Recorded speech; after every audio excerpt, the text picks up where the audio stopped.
మీరు రోజు బట్టలు ఉతికేది ఎవరో? వాడికి దోశ అంటే చాలా ఇష్టం, అమ్మాయికి పూరి అంటే చాలా ఇష్టం అని ఆ పిచ్చి తల్లులు పొద్దున్నే లేచి మీ కొరకు కష్టపడతారే. అమ్మకు ఒంట్లో బాగాకపోయినా జ్వరంతో కూడా ఉండి మంచం మీద నుంచి లేచి మీకు వంట చేసి పెట్టిందే.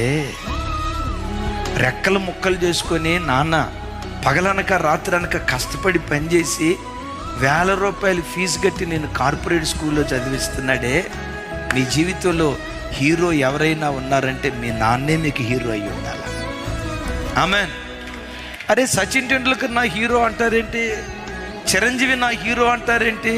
ప్రతి క్షణం నా పిల్లలు నా పిల్లలు నా పిల్లలని ఈ భూమి మీద మీ కొరకు తప్పించే వాళ్ళు ఎవరైనా ఉన్నారంటే మిమ్మల్ని కన్న గర్భమే మీకోసం తప్పిస్తుంది. 24 గంటలు మీకోసం ఆలోచించే వాళ్ళు భూమి మీద ఎవరైనా ఉన్నారంటే ఖచ్చితంగా నేను చెప్తాను,